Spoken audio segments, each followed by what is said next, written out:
Bem-vindos a mais um resumo de EBD, Escola Bíblica Dominical, onde hoje iremos fazer menção de uma curiosidade desse segundo trimestre de 2025. Quem era o apóstolo do amor? A Bíblia nos revela que o apóstolo do amor é tradicionalmente atribuído a São João Evangelista, conhecido também como o discípulo amado de Jesus. Ele foi chamado de apóstolo do amor devido à forte ênfase no amor em seus escritos, especialmente no Evangelho de João e nas suas epístolas. Justificativa: amor como tema central. São João enfatiza o amor como a essência do cristianismo e da relação com Deus, destacando-o em seus escritos. Discípulo amado.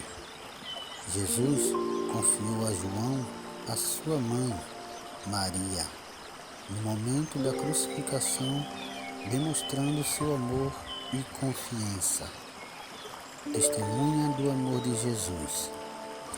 João foi um dos primeiros a testemunhar da vida e ensinamentos de Jesus, e sua presença ao pé da cruz demonstrou seu amor e lealdade.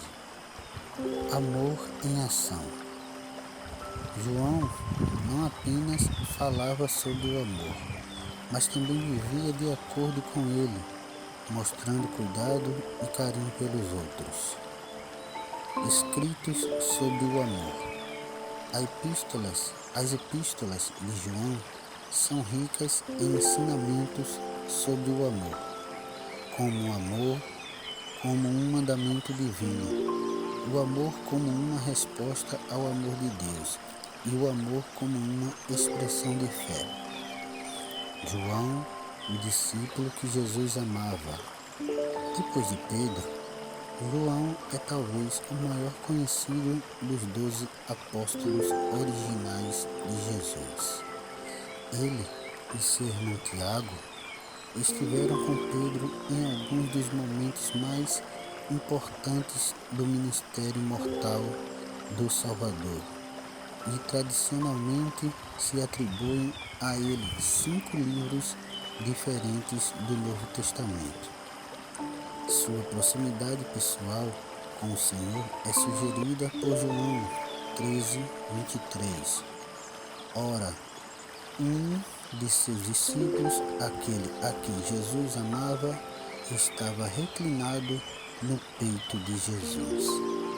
Ao longo da história, a arte cristã representou essa imagem, retratando João como um jovem, muitas vezes descansando nos braços do Salvador.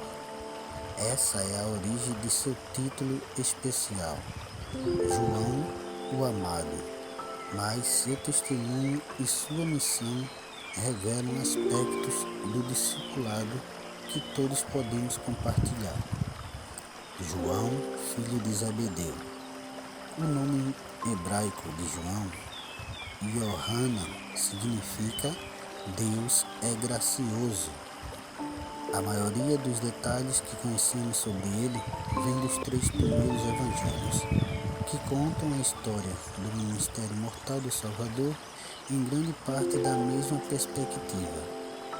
Todos concordam que João era filho de um próspero pescador galileu chamado Zebedeu, que possuía seu próprio barco e podia contratar trabalhadores para ajudar a ele e a seus filhos em seu trabalho. João e seu irmão Tiago também tinham uma parceria com os irmãos Pedro e André, e todos os 4 deixaram o negócio da pesca quando Jesus os chamou para segui-lo, como discípulos em tempo integral. Embora os evangelhos não mencionem Zebedeu, novamente, a mãe de Tiago e João se tornou uma seguidora de Jesus, intercedendo junto a ele em favor de seus filhos e estando presente durante a crucificação. Geralmente identificada pelo nome de Salomé, a mãe de Tiago e João pode também ter sido irmã de Maria, mãe de Jesus, tornando-os primos de Jesus e parentes de João Batista. Logo após seu chamado inicial, João testemunhou muitos dos primeiros milagres e ensinamentos do Senhor. Assistir a esses milagres e ouvir discursos como o Sermão da Montanha, sem dúvida prepararam João para o momento em que Jesus o chamou para ser um de seus 12 apóstolos. Dessas testemunhas especiais, Pedro, Tiago e João formaram um círculo íntimo de discípulos que estavam presentes em momentos importantes do ministério terreno de Jesus. Na ocasião em que o Senhor levantou a filha de Jairo, vendo pessoalmente o poder dele sobre a morte, no monte da transfiguração, onde viram Jesus revelado em sua glória e ouviram a voz do Pai testificar que Jesus era seu filho, em quem ele se comprazia, no Monte das Oliveiras, para sua profecia final sobre os últimos dias, no jardim do Getsêmani, onde eles estavam por perto, quando o Salvador ensinou sua grande obra de expiação, assim como Jesus Cristo deu a Simão o nome adicional de Cefas, ou Pedro, que significa rocha, ele também deu a Tiago e João o título de Boanerges, ou filhos do trovão,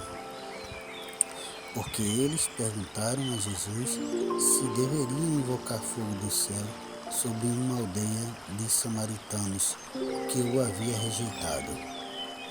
Esse apelido pode sugerir que eles eram impetuosos, ou pelo menos tinham personalidades fortes.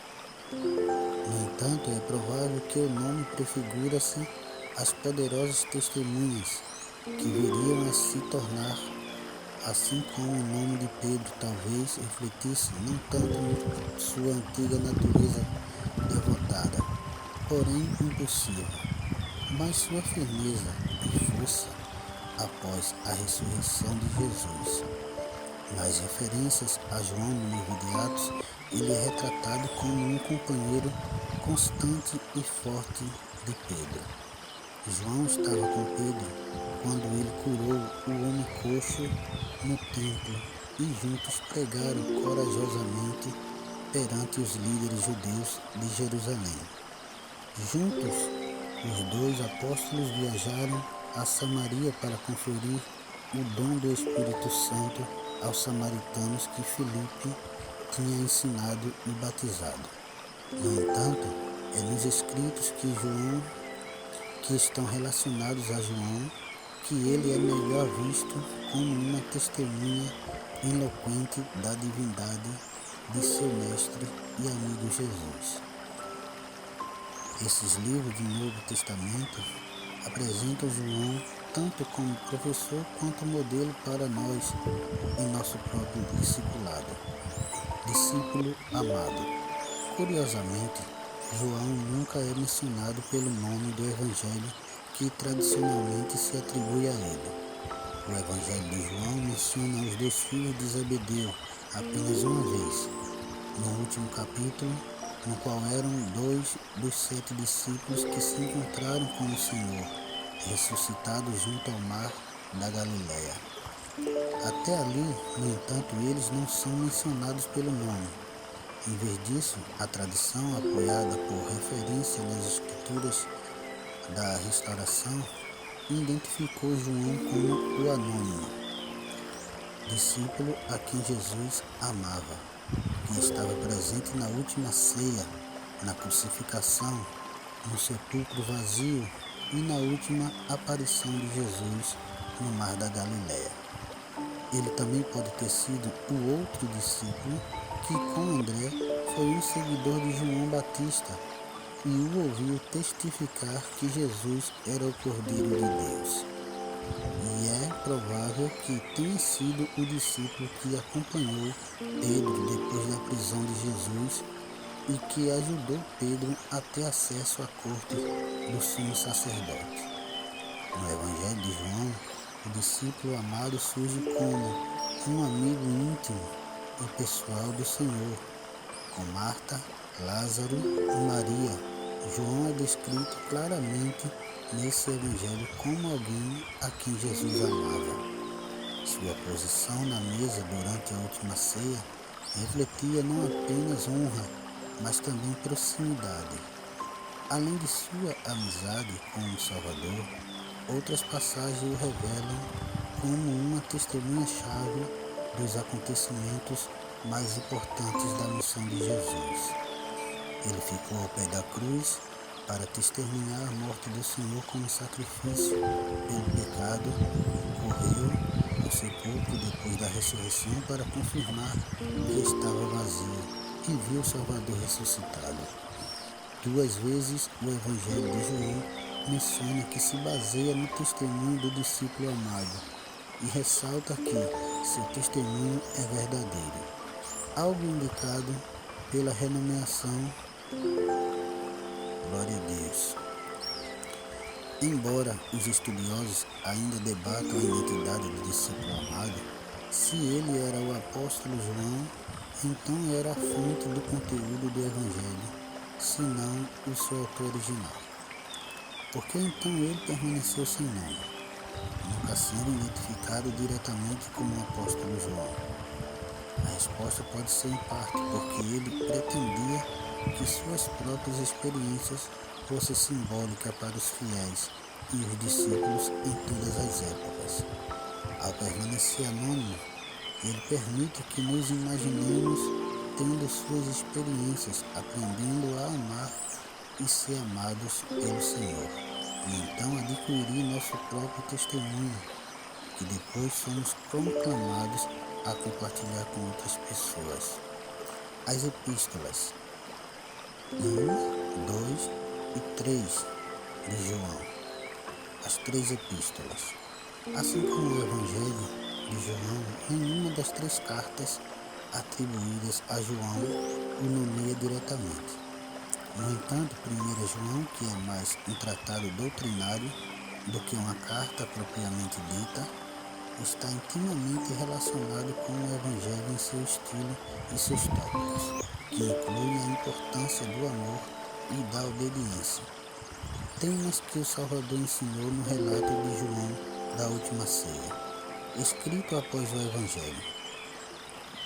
1 João começa com a declaração de testemunho do autor sobre o Senhor Jesus Cristo, que era desde o princípio o que ouvimos, o que vimos com os nossos olhos, o que contemplamos e as nossas mãos tocaram da palavra da vida.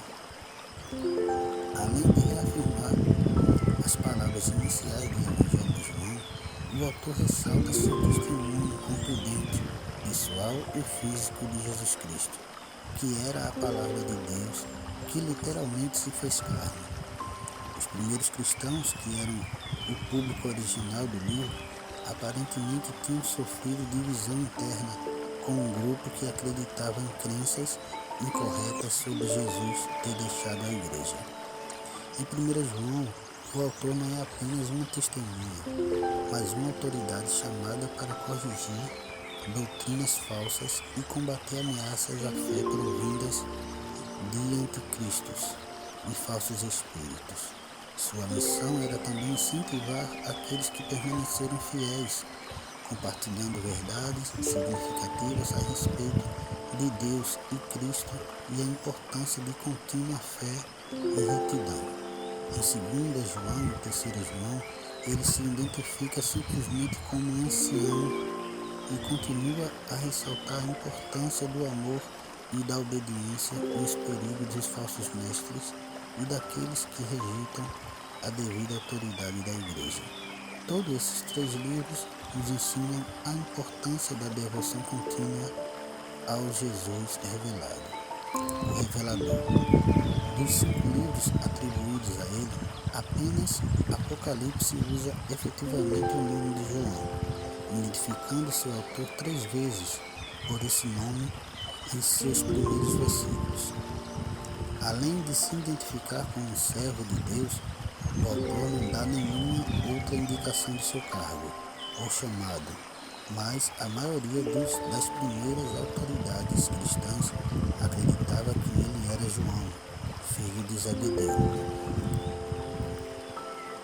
Aleluia, louvado seja o poderoso nome de Jesus. Embora 2 datas diferentes tenham sido sugeridas para a época em que João escreveu Apocalipse, uma data inicial na década de 60 depois de Cristo, durante o reinado do imperador Nero, e uma data posterior na década de 90 depois de Cristo, durante o reinado do imperador Domiciano, ambas teriam sido após o martírio de Pedro, fazendo de João o apóstolo mais velho vivo. Seu chamado, no entanto, não foi apenas o de receber e registrar as visões contidas no livro da Revelação. Em outras palavras, ele não apenas profetizou o fim dos tempos, mas sua missão inclui ajudar no cumprimento dessas profecias, bem como testemunhar o cumprimento das coisas que lhe foram reveladas. Embora nossa própria missão possa não ser tão grandiosa, o exemplo de João nos ensina que nosso amor por Jesus Cristo nos leva a aceitar nossos próprios chamados e desafios na vida, por mais difíceis que as uma testemunha-chave dos acontecimentos mais importantes da missão de Jesus. João ficou ao pé da cruz para testemunhar a morte do Senhor. Correu ao sepulcro depois da ressurreição para confirmar que estava vazio e viu o Salvador ressuscitado. Torna-nos discípulos amados. João era um membro importante dos 12 apóstolos originais de Jesus Cristo. Alguém que tinha um relacionamento pessoal próximo com o Salvador e que desempenhava papéis importantes como sua testemunha, como líder da igreja e como revelador. No entanto, a maneira que escolheu para apresentar a si mesmo como discípulo amado no Evangelho, que leva seu nome, lhe permite servir de modelo para todos nós em nosso próprio discipulado. Aprendemos com ele que, como seguidores de Jesus Cristo, podemos todos descansar, envolvidos pelos braços de seu amor que percebemos mais plenamente por meio de ordenanças como as que ele estabeleceu na última ceia. Também podemos simbolicamente permanecer ao pé da cruz, testificando que Jesus morreu por nós e correr com esperança para aprender por nós mesmos que o Senhor vive. Tal qual João, nosso chamado como discípulos amados é compartilhar esse testemunho com outras pessoas, prestar testemunho da verdade e cumprir qualquer outro chamado que tivermos até o retorno do Senhor. Que Deus continue abençoando a sua vida em nome de Jesus. Amém.